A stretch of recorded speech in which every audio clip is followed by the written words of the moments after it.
Hey guys! Welcome back to my channel. It's me Purni. ఈరోజు చాలా సింపుల్‌గా ఇంట్లో అందరికీ ఇష్టమైన తపాలా చెక్కలు ఎలా చేసుకోవాలో చూద్దామా? కొన్ని సింపుల్ ఇంగ్రీడియెంట్స్ ఉంటే చాలు బయట దొరికే వాటికన్నా చాలా టేస్టీగా ఇంట్లోనే ప్రిపేర్ చేసుకోవచ్చు. మరి రెసిపీని స్టార్ట్ చేద్దామా? ముందుగా పచ్చిమిర్చి, అల్లం, కొంచెం ఉప్పు వేసి మెత్తగా రుబ్బుకోండి. ఇది చెక్కలకి మంచి కారంతో పాటు సూపర్ టేస్ట్‌ని కూడా ఇస్తుంది. ఇప్పుడు పల్లీలు మంచిగా వేయించుకుందాం. ఇలా వేయించుకోవడం వల్ల పొట్టు ఈజీగా వచ్చేస్తుంది. అలాగే మంచి రుచిని కూడా ఇస్తుంది. చల్లారిన తర్వాత పొట్టు తీసి పక్కన బెట్టుకోండి.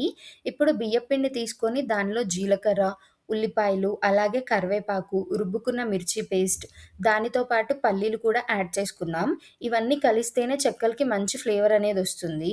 మీకు ఇష్టముంటే కొన్ని నువ్వుల్ని కూడా యాడ్ చేసుకోండి. ఇప్పుడు కొంచెం కొంచెంగా నీళ్లు పోస్తూ పిండిని బాగా కలుపుకోవాలి. ఒకేసారి ఎక్కువ నీళ్లు పోయకండి. అప్పుడు పిండి మరీ లూజ్ అయ్యే అవకాశం ఉంటుంది.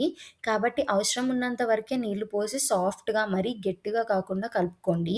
పిండి కరెక్ట్‌గా ఉంటేనే చెక్కలనేవి మంచిగా వస్తాయి. ఇప్పుడు పిండి నుండి చిన్న చిన్న ముద్దలు తీసుకొని చేతికి లేదా ప్లాస్టిక్ కవర్‌కి కొంచెం నూనె రాసుకొని మెల్లగా ఒత్తుకోవాలి. మరీ మందంగా కాకుండా, మరీ సన్నగా కాకుండా ఈక్వల్‌గా చేసుకోండి. అప్పుడే 2 వైపులా మంచిగా కాలుతాయి.